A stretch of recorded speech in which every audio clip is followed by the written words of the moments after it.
नमस्कार। सुप्रसिद्ध उपन्यास कबन पाठन के भाग 9 में आपका स्वागत है।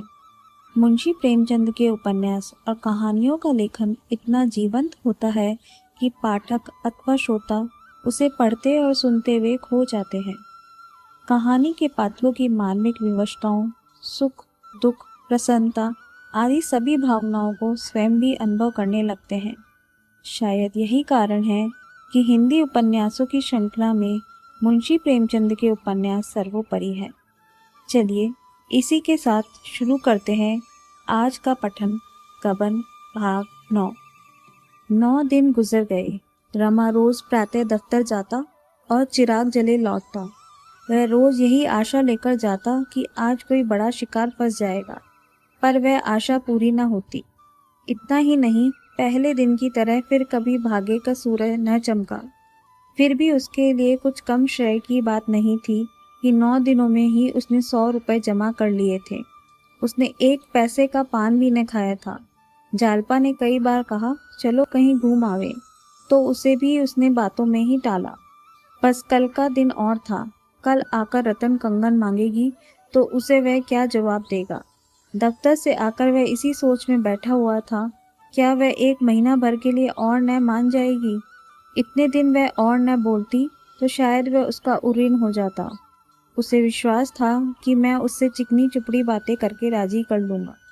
अगर उसने जिद की तो मैं उससे कह दूंगा सराफ रुपए नहीं लौटाता। सावन के दिन थे, अंधेरा हो चला था। रमा सोच रहा था रमेश बाबू के पास चलकर 2-4 बाजियां खेल आऊं, मगर बादलों को देख देख रुक जाता था। इतने में रतन आ पहुंची। वह प्रसन्न न थी, उसकी मुद्रा कठोर हो रही थी। वह लड़ने के लिए घर से तैयार होकर आई है और मुरव्वत और मुलाहजे की कल्पना को भी कोसों दूर रखना चाहती है। जालपा ने कहा तुम खूब आई, आज मैं भी जरा तुम्हारे साथ घूम आऊंगी। इन्हें काम के बोझ से आजकल सिर उठाने की भी फुर्सत नहीं है। रतन ने निष्ठुरता से कहा मुझे आज बहुत जल्द घर लौट जाना है। बाबूजी को कल की याद दिलाने आई हूँ। रमा उसका लटका हुआ मुंह देखकर ही मन में सहम रहा था। किसी तरह उसे प्रसन्न करना चाहता था। बड़ी तत्परता से बोला जी हाँ, खूब याद है। अभी सर्राफ की दुकान से चला आ रहा हूँ। रोज सुबह शाम घंटे भर हाजिरी देता हूँ, मगर इन चीज़ों में समय बहुत लगता है। दाम तो कारीगरी के हैं, मालियत देखिए तो कुछ नहीं। 2 आदमी लगे हुए हैं, शायद अभी महीने से कम में चीज़ तैयार ना हो, पर होगी लाजवाब। जी खुश हो जाएगा। पर रतन जरा भी ना पिघली, तिनक कर बोली अच्छा, अभी महीना भर और लगेगा। ऐसी कारीगरी है कि 3 महीने में पूरी ना हुई। आप उससे कह दीजिएगा मेरे रुपए वापस कर दे। आशा के कंगन देवियां पहनती होंगी, मेरे लिए ज़रूरत नहीं। रमानाथ 1 महीना ना लगेगा, मैं जल्दी ही बनवा दूंगा। 1 महीना तो मैंने अंदाजन कह दिया था। अब थोड़ी ही कसर रह गई है। कई दिन तो नगीने तलाश करने में लग गए। रतन मुझे कंगन पहनना ही नहीं है भाई, आप मेरे रुपए लौटा दीजिए बस। सुनार मैंने भी बहुत देखे हैं। आपकी दया से इस वक्त भी 3 जोड़े कंगन मेरे पास होंगे, पर ऐसी धांधली कहीं नहीं देखी। धांधली के शब्द पर रमा तिलमिला उठा। धांधली नहीं, मेरी हिमाकत कहिए। मुझे क्या ज़रूरत थी कि अपनी जान संकट में डालता। मैंने तो पेशगी रुपए इसलिए दे दिए कि सुनार खुश होकर जल्दी से बना देगा। अब आप रुपए मांग रही हैं, सर्राफ रुपए नहीं लौटा सकता। रतन ने तीव्र नेत्रों से देखकर कहा क्या, रुपए क्यों न लौटाएगा। रमानाथ इसलिए कि जो चीज़ आपके लिए बनाई है उसे वह कहाँ बेचता फिरेगा। संभव है साल 6 महीने में बिक सके। सबकी पसंद एक सी तो नहीं होती। रतन ने त्योरियां चढ़ाकर कहा मैं कुछ नहीं जानती। उसने देर की है, उसका दंड भोगे। मुझे कल या तो कंगन ला दीजिए या रुपए। आपसे यदि सर्राफ से दोस्ती है, आप मुलाहिजे और मुरव्वत के सबब से कुछ न कह सकते हो तो मुझे उसकी दुकान दिखा दीजिएगा। नहीं, आपको शर्म आती हो तो उसका नाम बता दीजिए, मैं पता लगा लूँगी। वाह, अच्छी दिल लगी है। दुकान नीलाम करा दूंगी, जेल भिजवा दूंगी। इन बदमाशों से लड़ाई के बगैर काम ही नहीं चलता। माँ अप्रतिभ होकर जमीन की ओर ताकने लगा। वे कितनी मनूस गड़ी थी जब उसने रतन से रुपए लिए, बैठे बिठाए विपत्ति मोल ले ली। जालपा ने कहा, सच तो है, इन्हें क्यों नहीं शराब की दुकान पर ले जाते, चीज आंखों से देखकर इन्हें संतोष हो जाएगा। रतन, मैं अब चीज लेना ही नहीं चाहती। रमा ने कांपते हुए कहा, अच्छी बात है, आपको रुपए कल मिल जाएंगे। कल किस वक्त? रमानाथ, दफ्तर से लौटते वक्त लेता आऊँगा। रतन, पूरे रुपए लूँगी, ऐसा ना हो कि 100-200 रुपए देकर टाल दें। रमानाथ, कल आप अपने सब रुपए ले जाइएगा। यह कहता हुआ रमा मर्दाने कमरे में आया और रमेश बाबू के नाम एक रुक्का लिखकर भूपी से बोला, इसे रमेश बाबू के पास ले जाओ, जवाब लिखाते आना। फिर उसने एक दूसरा रुक्का लिखकर विशंबर को दिया कि मणिक दास को दिखाकर जवाब लाए। विशंबर ने कहा, पानी आ रहा है। रमानाथ, तो क्या सारी दुनिया बह जाएगी? दौड़ते हुए जाओ। विशंबर, और वह जो घर पर न मिले? रमानाथ, मिलेंगे, वे इस वक्त कहीं नहीं जाते। आज जीवन में पहला अवसर था। रमा ने दोस्तों से रुपए उधार मांगे। आग्रह और विनय के जितने शब्द उसे याद आए उनका उपयोग किया। उसके लिए यह बिल्कुल नया अनुभव था। जैसे पत्र आज उसने लिखे वैसे ही पत्र उसके पास कितनी ही बार आ चुके हैं। उन पत्रों को पढ़कर उसका हृदय कितना द्रवित हो जाता था, पर विवश होकर उसे बहाने करने पड़ते थे। क्या रमेश बाबू भी बहाना कर जाएंगे? उनकी आमदनी ज़्यादा है, खर्च कम। वह चाहें तो रुपए का इंतज़ाम कर सकते हैं। क्या मेरे साथ इतना सुलूक भी ना करेंगे? अब तक दोनों लड़के लौटकर नहीं आए। वह द्वार पर टहलने लगा। रतन की मोटर अभी तक खड़ी थी। इतने में रतन बाहर आई और उसे टहलते देखकर भी कुछ बोली नहीं। मोटर पर बैठी और चल दी। दोनों कहाँ रह गए अब तक? कहीं खेलने लगे होंगे। शैतान तो हैं ही। जो कहीं रमेश रुपए दे दे तो चांदी है। मैंने 200 नाहक मांगे, शायद इतने रुपए उनके पास ना हो। ससुराल वालों की नोच खसोट से भी कुछ रहने भी तो नहीं पाता। मणिक चाहे तो 1500 दे सकता है, लेकिन देखना चाहिए, आज परीक्षा हो जाएगी। आज अगर इन लोगों ने रुपए न दिए तो फिर बात भी न पूछूंगा। किसी का नौकर नहीं हूँ कि जब वह शतरंज खेलने बुलाए तो दौड़ा चला जाऊं। रमा किसी की आहट पाता तो उसका दिल जोर से धड़कने लगता था। आखिर विशंबर लौटा। मणिक ने लिखा था, आजकल बहुत तंग हूँ। तो तुम्ही से मांगने वाला था। रमा ने पुर्जा फाड़कर फेंक दिया। मतलबी कहीं का, अगर सब इंस्पेक्टर ने मांगा होता तब पुर्जा देखते ही रुपए लेकर दौड़े जाते। खैर, देखा जाएगा। चुंगी के लिए माल तो आएगा ही, इसकी कसर तब निकल जाएगी। इतने में गोपी भी लौटा।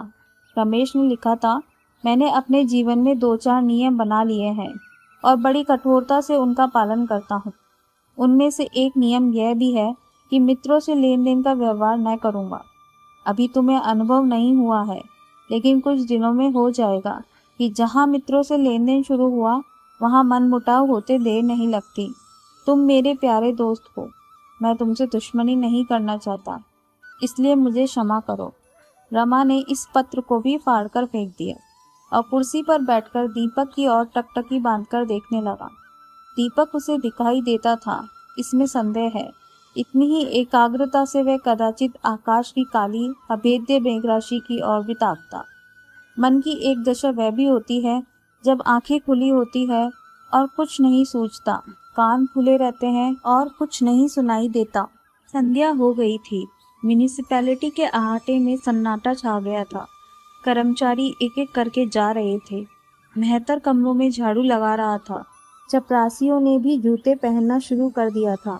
होचे वाले दिन भर की बिक्री के पैसे गिन रहे थे, पर रमानाथ अपनी कुर्सी पर बैठा रजिस्टर लिख रहा था। आज भी वह प्रातःकाल आया था, पर आज भी कोई बड़ा शिकार न फंसा। वही 10 रुपए मिलकर रह गए। अब अपनी आबरू बचाने का उसके पास और क्या उपाय था? रमा ने रतन को झांसा देने की ठान ली। वह खूब जानता था कि रतन की यह धीरता केवल इसलिए है कि वह शायद उसके रुपए मैंने खर्च कर दिए हों। अगर उसे मालूम हो जाए कि उसके रुपए तत्काल मिल सकते हैं तो वह शांत हो जाएगी। रमा उसे रुपए से भरी हुई थैली दिखाकर उसका संदेह मिटा देना चाहता था। वह खजांची साहब के चले जाने की राह देख रहा था। उसने आज जानबूझकर देर की थी। आज की आमदनी के 800 रुपये उसके पास थे। इसे वह अपने घर ले जाना चाहता था। खजांची ठीक 4 बजे उठा। उसे क्या गरज थी कि रमा से आज की आमदनी मांगता। रुपए गिनने से ही छुट्टी मिली। दिन भर भई लिखते लिखते और रुपए गिनते गिनते बेचारे की कमर दुख रही थी। रमा को जब मालूम हो गया कि खजांची साहब दूर निकल गए होंगे तो उसने रजिस्टर बंद किया और चपरासी से बोला, थैली उठाओ, चलकर जमा कराएं। चपरासी ने कहा, खजांची बाबू तो चले गए। रमा ने आंखें फाड़कर कहा, खजांची बाबू चले गए? तुमने मुझसे कहा क्यों नहीं? कितनी दूर गए होंगे? चपरासी, सड़क के नुक्कड़ तक पहुंच गए होंगे। रमानाथ, यह आमदनी कैसे जमा होगी? चपरासी, हुक्म हो तो बुला लाऊं? रमानाथ, अजी जाओ भी, अब तक तो कहाँ कहीं, अब उन्हें आधे रास्ते से बुलाने जाओगे? हो तुम भी निरे बछिया के ताऊ, आज ज़्यादा छान गए थे क्या? खैर, रुपए इसी दराज में रखे होंगे, तुम्हारी जिम्मेदारी होगी।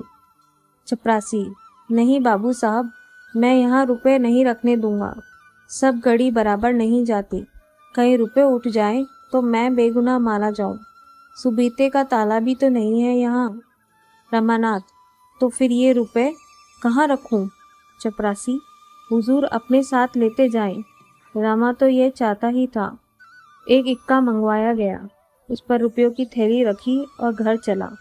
सोचता जाता था कि अगर रतन भपकी में आ गई तो क्या पूछना, कह दूंगा 2 ही 4 दिन की कसर है, रुपए सामने देखकर उसे तसल्ली हो जाएगी।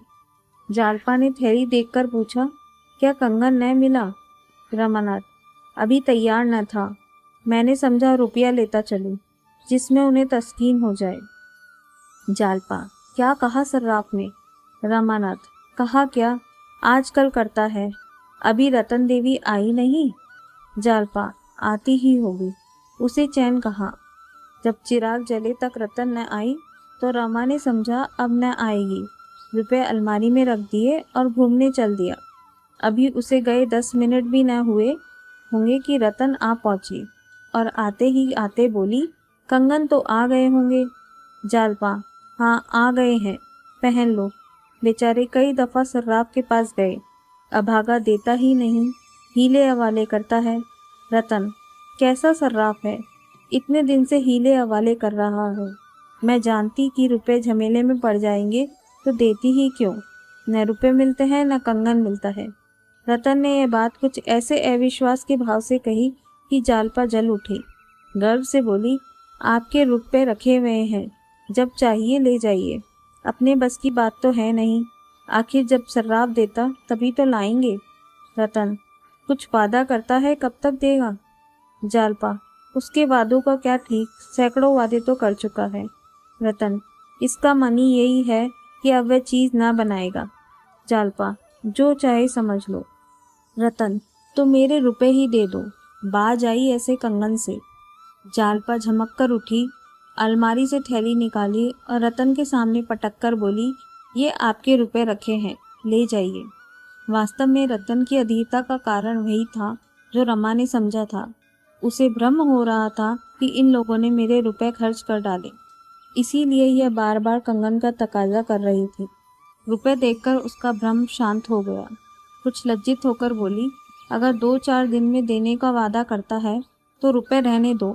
जालपा, मुझे तो आशा नहीं है कि इतनी जल्द दे दे। जब चीज़ तैयार हो जाएगी तो रुपए मांग लिए जाएंगे। रतन, क्या जाने उस वक्त मेरे पास रुपए रहे या ना रहे। रुपए आते तो दिखाई देते हैं, जाते नहीं दिखाई देते, न जाने किस तरह उड़ जाते हैं। अपने ही पास रख लो तो क्या बुरा। जालपा, तो यहाँ भी तो वही हाल है, फिर पराई रकम घर में रखना जोखिम की बात भी तो है। कोई गोलमाल हो जाए तो व्यर्थ का दंड देना पड़े। मेरे ब्याह के चौथे ही दिन मेरे सारे गहने चोरी चले गए। हम लोग जागते ही रहे, पर न जाने कब आंख लग गई और चोरों ने अपना काम कर लिया। 10,000 की चपत पड़ गई। कहीं वह दुर्घटना फिर हो जाए तो कहीं के ना रहे। रतन, अच्छी बात है, मैं रुपए लिए जाती हूँ, मगर देखना निश्चिंत न हो जाना। बाबूजी से कह देना सर्राफ का पिंड ना छोड़े। रतन चली गई। जालपा खुश थी कि सिर से बोझ टला। बहुधा हमारे जीवन पर उन्हीं के हाथों कठोरतम आघात होता है जो हमारे सच्चे हितैषी होते हैं। रमा कोई 9 बजे घूमकर लौटा। जालपा रसोई बना रही थी। उसे देखते ही बोली, रतन आई थी, मैंने उसके सब रुपए दे दिए। रमा के पैरों के नीचे से मिट्टी खिसक गई। आंखें फैलकर माथे पर जा पहुंची। घबरा कर बोला, क्या कहा? रतन को रुपए दे दिए? तुमसे किसने कहा था कि उसे रुपए दे देना? जालपा, उसी के रुपए तो तुमने लाकर रखे थे। तुम खुद उसका इंतजार करते रहे। तुम्हारे जाते ही वह आई और कंगन मांगने लगी। मैंने झिल्लाकर उसके रुपए फेंक दिए। रमा ने सावधान होकर कहा, उसने रुपए मांगे तो न थे। जालपा, मांगे क्यों नहीं? हाँ, जब मैंने दे दिए तो अलबत्ता कहने लगी, इसे क्यों लौटाती हो, अपने पास ही पड़ा रहने दो। मैंने कह दिया, ऐसे शक्की मिजाज वालों का रुपया मैं नहीं रखती।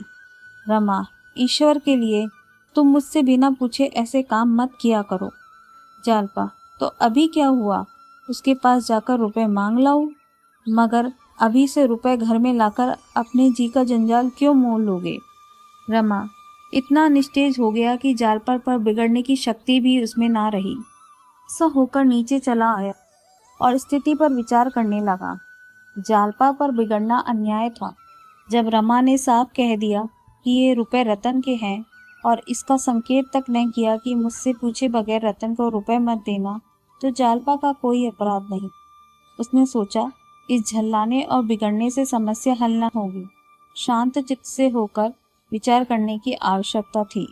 रतन से रुपए लेना अनिवार्य था। जिस समय वह यहाँ आई है, अगर मैं खुद मौजूद होता तो कितनी खूबसूरती से सारी मुश्किल आसान हो जाती। मुझको क्या शामत सवार थी कि घूमने निकला। एक दिन न घूमने जाता तो कौन मरा जाता था। कोई गुप्त शक्ति मेरा अनिष्ट करने पर उतारू हो गई है। 10 मिनट की अनुपस्थिति ने सारा खेल बिगाड़ दिया। वे कह रही थी कि रुपए रख लीजिए। जालपा ने जरा समझ से काम लिया होता तो यह नौबत काहे को आती। लेकिन फिर मैं बीती ही बातें सोचने लगा। समस्या है, रतन से रुपए वापस कैसे लिए जाएं? क्यों न चलकर कहूँ, रुपए लौटाने से आप नाराज हो गई हैं। असल में मैं आपके लिए रुपए न लाया था, सर्राफ से इसलिए मांग लाया था जिसमें वह चीज़ बनाकर दे दे। संभव है वह खुद ही लज्जित होकर क्षमा मांगे और रुपए दे दे। बस इस वक्त वहाँ जाना चाहिए। यह निश्चय करके उसने घड़ी पर नज़र डाली। 8:30 बजे थे। अंधकार छाया हुआ था। ऐसे समय में रतन घर से बाहर नहीं जा सकती। रमा ने साइकिल उठाई और रतन से मिलने चला। इसी के साथ आज का पठन समाप्त होता है। अब बारी है आज के सुविचार की। आज का सुविचार कुछ इस प्रकार है। Self confidence is a biggest milestone to your journey to success. आत्मविश्वास जीवन युद्ध में सफलता पाने के लिए सबसे बड़ा अस्त्र है। अतः अपना आत्मविश्वास हमेशा बनाए रखिए। आज के पठन को सुनने के लिए बहुत बहुत धन्यवाद।